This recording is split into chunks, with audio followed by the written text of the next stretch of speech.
Guys इस video में मैं आप लोग को एक बहुत इंपॉर्टेंट चीज के बारे में बताने वाला हूँ जो कि है पाइथन के अंदर के फंक्शंस। फंक्शंस का यूज आप लोग काफी ज्यादा करोगे जब आप लोग मीनिंगफुल प्रोग्राम्स लिखोगे, बड़े बड़े प्रोग्राम्स लिखोगे, तो आप लोग को फंक्शन का यूज करना पड़ेगा। अब मान लो मेरे पास एक कोड है, इसके अंदर मुझे एक सेम तरीके का block of code 10 bar use करना है। ठीक है, ध्यान से समझो, मेरे पास एक कोड है, उसके अंदर एक सेम तरीके का कोड मुझे 10 जगह पर यूज करना है। तो क्या मैं उस कोड को कॉपी पेस्ट करूंगा 10 बार? और अगर मान लो मैंने कर भी लिया, उसके बाद मुझे उस कोड के अंदर कुछ चेंज करना पड़ गया, तो क्या मैं 10 जगह जाके चेंज करूंगा? कोई ऐसा तरीका नहीं है कि मैं उसको एक ही बार डिक्लेयर कर दूं और उसके बाद मैं उसको 10 बार यूज कर सकूं। हाँ है, इसी के लिए हम लोग यूज करते हैं पाइथन फंक्शंस को। सारी चीजें मैं आप लोग को डिटेल में समझाने वाला हूं इस वीडियो में, तो देरी किस बात की, चलते कंप्यूटर स्क्रीन पर। So let's roll the intro.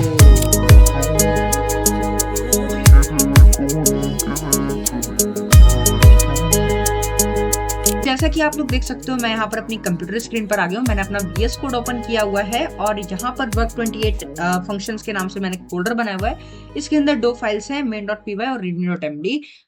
readme.md का आप लोग यहाँ पर प्रीव्यू देख रहे हो और main.py में हम लोग प्रैक्टिकल को देखने वाले हैं। ठीक है, तो साइज वाइज सब कुछ सही कर रखा है मैंने। स्क्रीन कास्ट मोड ऑन कर लेता हूँ, थोड़ा सा साइज और मैं इंक्रीज करूंगा ताकि आप लोग को चीजें अच्छे से विजिबल हो, कोई भी दिक्कत आप लोगों को नहीं होनी चाहिए। ठीक है, फुल स्क्रीन मोड में आ जाते हैं।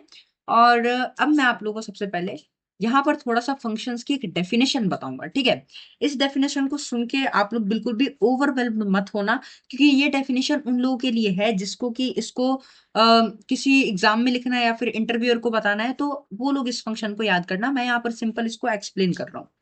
In Python, a function is a reusable block of code that performs a specific task. It is like a mini program within your program that you can call whenever you need it. Functions help make your code more organized, easier to use, simpler to maintain, better structured. अब इसका क्या मतलब है? आपका एक programme है 10 line का या फिर 100 लाइन का, आपका एक प्रोग्राम है। ठीक है, ये आपका एक प्रोग्राम है, इसके अंदर एक और प्रोग्राम, इसके अंदर क्या, एक और प्रोग्राम जिसको कि आप लोग कॉल कर सकते हो जब भी आपको उसको यूज करना है। ठीक है, जब भी उस कोड को आपको यूज करना है, आप उसको कॉल कर सकते हो।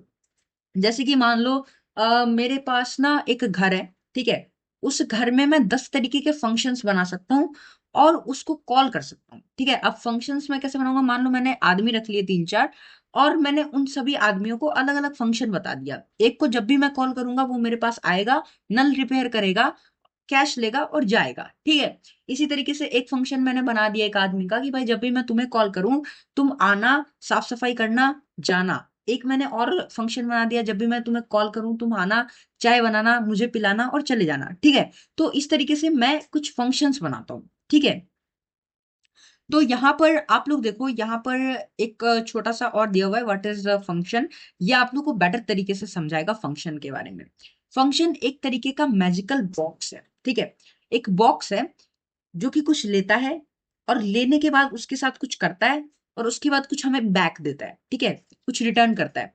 जैसे कि मान लो मेरे पास प्लम्बर आया, तो प्लम्बर मेरे से जहां का पाइप रिपेयर करना है वो जगह मांगेगा और मुझसे एक पाइप मांगेगा। अब उन दोनों के साथ वो कुछ करेगा और मुझे रिटर्न क्या करेगा, मुझे बैक देगा मेरा रिपेयर्ड पाइप। तो गाइस अब देखते हैं बेसिक स्ट्रक्चर को एक फंक्शन के। बेसिक स्ट्रक्चर कैसा होता है एक फंक्शन का? तो एक फंक्शन बनाने के लिए सबसे पहले आप लोग को डेफ कीवर्ड का यूज करना होता है और उसके बाद आप लोग को देना होता है आपके फंक्शन का नाम। जैसे कि मैं यहाँ पे दे रहा हूँ माई फंक्शन, और यहाँ पर आप लोग को ऐसे राउंड ब्रैकेट्स को देना होता है और उसके बाद यहाँ पर आपको एक कॉलन लगाना होता है। ठीक है, अब यहाँ पर इस फंक्शन का मैं कुछ काम डिक्लेयर कर देता हूँ। इसको क्या करना है, हेलो बोल के जाना है। जब भी मैं इसको कॉल करूंगा, हेलो बोलो, फोन काट दो। ठीक है, फोन मत काटो, मतलब कि हेलो बोलो और तुम्हारा काम खत्म। तो अभी मैंने जितना कोड लिखा है, क्या ये कुछ काम करेगा? तो अगर मैं इसको रन करूं, तो जी नहीं, ये कुछ भी काम नहीं करेगा। आप लोग देख लो, इसने कुछ भी नहीं किया। मेरा कोड रन हुआ और बंद हो गया, इसने कुछ भी नहीं किया। क्यों नहीं किया? क्योंकि हमने फंक्शन क्रिएट तो किया है लेकिन उसको कॉल नहीं किया। हाँ, फंक्शन हमें कॉल भी करना होता है। आप अपने प्रोग्राम की शुरुआत में कोई एक फंक्शन बना के रख दो, जब तक आप उसको कॉल नहीं करोगे तब तक वो रन नहीं होगा। आप लोग जितनी बार चाहो उतनी बार उस फंक्शन को रन कर सकते हो कॉल करके। ठीक है, तो मैं यहाँ पे लिखता हूँ माई अंडर स्कोर फंक्शन। ठीक है, माई अंडर स्कोर फंक्शन। तो यहाँ पर आप लोग देखो, मेरा फंक्शन जो है चल जाएगा और मुझे हेलो देखने को मिल जाएगा। ठीक है, तो ये देख सकते हो आप लोग, मुझे हेलो देखने को मिल गया। एक फंक्शन को मैं मल्टीपल टाइम कॉल कर सकता हूँ, जैसे कि मैं यहाँ पर दोबारा कॉल कर देता हूँ my_function, तो ये दूसरी बार भी आएगा तो भी ये हेलो प्रिंट करके ही जाएगा। ठीक है, तो अब 2 बार हेलो प्रिंट हो जाएगा क्योंकि मैंने फंक्शन को 2 बार कॉल किया है। ठीक है, तो आप लोग फंक्शंस को मल्टीपल टाइम भी कॉल कर सकते हो। अब मैं यहाँ पर एक और फंक्शन बनाता हूँ, एक और फंक्शन बनाता हूँ 2 नंबर को ऐड करने के लिए। ठीक है, मैं यहाँ पे लिखता हूँ ऐड। ठीक है, ऐड नाम से एक फंक्शन बना दिया मैंने, और यहाँ पर मैं लिखूंगा प्रिंट a+b। अब a+b इसके पास कहां से आएगा, मैंने इसके पास a+b दे दिया, और a+b मुझे इसको प्रोवाइड करना है। पर ये प्रोग्राम बोलेगा कि भाई मुझे a+b क्या है, मुझे कैसे पता चलेगा कि a+b कौन सा है। ठीक है, कौन सा a है कौन सा b, मुझे किसको प्लस करना है। तो मैं इसको कहूंगा कि जब भी तुम्हें कॉल किया जाएगा ना, तुम्हें a और b प्रोवाइड करवाए जाएंगे, जिनको कि तुम्हें ऐड करके प्रिंट करना है। ठीक है, तो अब जैसे मैं इसको कॉल करता हूँ तो ये बोलेगा कि भाई मुझे ए और बी प्रोवाइड करो। देखो आपको वीएस कोड बता रहा है ए प्रोवाइड करो और बी प्रोवाइड करो। ठीक है, जब भी आप लोग को किसी फंक्शन को आर्गुमेंट प्रोवाइड करना होगा तो वीएस कोड आपको बता देगा। तो मुझे इस फंक्शन को ए और बी प्रोवाइड करना है, मैं यहाँ पर 5 और 2 प्रोवाइड करूंगा। ठीक है, सॉरी मेरा नंबर ऑफ है, 5 एंड 2 मैं यहाँ पर प्रोवाइड कर दूंगा। और जैसे ही मैं इसको रन करूंगा देखो ये मुझे 7 रिटर्न कर देगा 5 और 2 को ऐड करके। ठीक है, तो देखते हैं, इसको रन होने देते हैं। और ये हेलो आ गया पहले और फिर 7 आ गया। माई फंक्शन पहले चला उसके बाद ऐड चला। अब ऐड को भी मैं मल्टीपल टाइम कॉल कर सकता हूँ 3 और 6 के साथ। ठीक है, ऐसे ही मैं यहाँ इसको कॉल कर सकता हूँ 1 और 2 के साथ, या 1 और 3 के साथ। कुछ इस तरीके से मैं एक फंक्शन को मल्टीपल टाइम कॉल कर सकता हूँ। ठीक है, तो आप लोग देखो तीनों जो मैंने नंबर्स दिए हैं वो सब ऐड हो जाएंगे। ठीक है, 7, 9 और 4। ठीक है, मेरे पास आउटपुट आ गया। बहुत बढ़िया तरीके से मेरे फंक्शंस काम कर रहे हैं, और सब कुछ अभी सोचे मुताबिक हो रहा है। ठीक है, आगे चलते हैं और आगे देखते हैं हमारे पास क्या है। अब कुछ एग्जाम्पल यूजेस है हमारे पास। अभी हमने ये जो देखा ना, ए और बी पास करना, इसको हम लोग बोलते हैं पासिंग आर्ग्यूमेंट्स। ठीक है, हम लोग इसको कुछ पैरामीटर्स या फिर कुछ आर्ग्यूमेंट्स हम लोग प्रोवाइड करते हैं, इसको आप लोग पैरामीटर्स भी बोल सकते हो। हम लोग यहाँ पर पैरामीटर्स प्रोवाइड करते हैं। ठीक है, तो कुछ पैरामीटर्स प्रोवाइड करने से क्या होता है कि हम फंक्शन को कुछ वैल्यूज के ऊपर डिपेंड करवा सकते हैं। ठीक है, तो हमने अपने फंक्शन को कुछ वैल्यूज के ऊपर डिपेंड करवाया। अब हम लोग देखते हैं फंक्शन के अंदर रिटर्न क्या होता है। ठीक है, अब आप बोलोगे फंक्शन मेरे पास ये जो है प्रिंट करके दे जा रहा है। ठीक है, इसने मुझे प्रिंट करके दे दिया, पर यार मुझे इसको यूज करना था। ठीक है, मैं कुछ ऐसा चाहता था कि 5 और 2 को ऐड करके जो भी आए ना, वो मुझे एक वेरिएबल के अंदर मिल जाए। मतलब कुछ ऐसा हो जाए कि मेरे पास रिजल्ट नाम से एक वेरिएबल हो, और उसको जैसे ही मैं ऐड के इक्वल करूँ ना, तो मेरे रिजल्ट के अंदर 7 आ जाए, और उस रिजल्ट को मैं आगे अपने कोड में यूज कर पाऊँ। तो आप लोग कभी कभार ऐसा चाहोगे, तो इसके लिए क्या होता है ना, इसके लिए हम लोग रिटर्न का यूज करते हैं। अब देखो मैं एक और फंक्शन बनाऊंगा, और इसका नाम मैं रखूंगा डेफ सबट्रैक्ट्स या फिर मल्टीप्लाई। ठीक है, मल्टीप्लाई। ठीक है, और इसके अंदर 2 नंबर्स जाएंगे ए एंड बी। ठीक है, ए एंड बी इसके अंदर 2 नंबर्स जाएंगे, और ये क्या करेगा ना, ये रिटर्न करेगा। रिटर्न, रिटर्न, रिटर्न का क्या मतलब होता है, रिटर्न का मतलब होता है कि ये चीज इस बंदे को प्रोवाइड करा दो। ठीक है, रिटर्न का मतलब तो आप लोग समझते हो, आपने कुछ चीज जैसे मैंने इसको ए और बी दिया, तो ये मुझे रिटर्न करेगा ए इंटू बी। ठीक है, ये मुझे इसको वापस देगा और फंक्शन यहाँ से रिटर्न हो जाएगा। ठीक है, मतलब जहां पे भी आपने रिटर्न लिख दिया ना, उसके बाद आप कुछ भी करोगे। अब देखो जैसे मैंने यहाँ पे एंटर किया, तो वीएस कोड मुझे अपने आप इधर ले गया। इसका मतलब ये है कि अब रिटर्न के नीचे अगर मैं कुछ भी लिखूंगा ना, तो वो नहीं चलेगा। जैसे कि मैं यहाँ पर लिख रहा हूँ, आप लोग देखो ये डिम हो रहा है, मतलब कि ये कोड नहीं चलेगा। रिटर्न के बाद कुछ भी नहीं चलता है। ठीक है, रिटर्न के बाद आप जो भी लिखोगे वो नहीं चलेगा, क्योंकि रिटर्न का मतलब होता है वापस जाओ।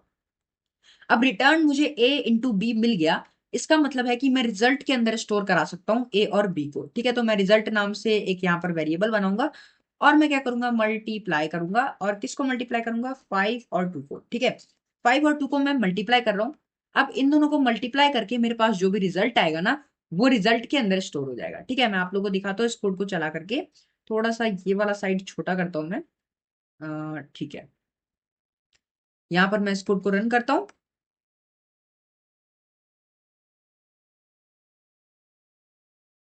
और आप लोग देख सकते हो यहाँ पर कुछ भी प्रिंट नहीं हुआ है। सबसे पहले हेलो और फिर 7।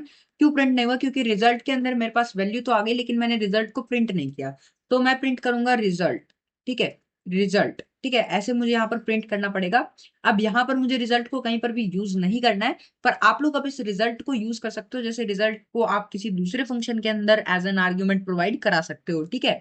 अब जैसे मेरे पास ऐड भी एक फंक्शन है, तो मैं क्या करूंगा, मैं यहाँ पर एक और चीज कर सकता हूँ, मैं ऐड को बुलाऊं और मैं चाहता हूँ कि जो रिजल्ट है उसमें आप टू ऐड करके प्रिंट कर दो। तो इस काम के लिए मैं यहाँ पर रिजल्ट का यूज करूंगा। अब यहाँ पर 7 में मैनुअली प्रोवाइड कराने की जगह रिजल्ट प्रोवाइड करा सकता हूँ। रिजल्ट कॉमा 2 क्या करेगा, रिजल्ट की वैल्यू यहाँ पर डाल देगा। रिजल्ट की वैल्यू क्या आई है, 5 इंटू 2।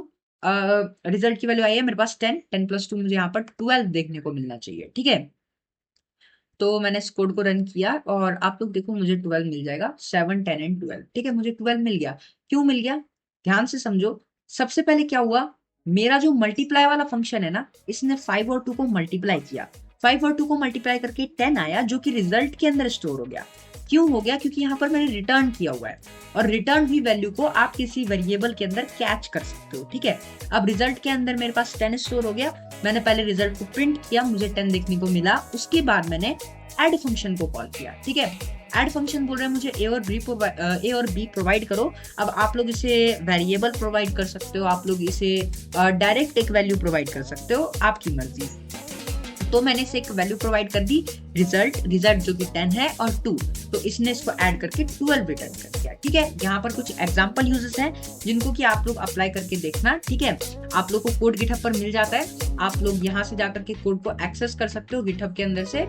यहाँ पर आप लोग को सारा कोड अपलोडेड मिल जाएगा, और यहाँ से आप लोग कॉपी करना एग्जाम्पल को और अपने कंप्यूटर में चला करके देखना, या फिर आप लोग कोड को पुल भी कर सकते हो। और साथ ही साथ आप लोग इस प्लेलिस्ट को जाकर के एक्सेस करना, Python beginner to advance playlist. इसके अंदर वो सारे टॉपिक्स कवर्ड है जो कि आप लोग को एक पेड कोर्स में सिखाए जाते हैं, वो भी बिल्कुल फ्री में।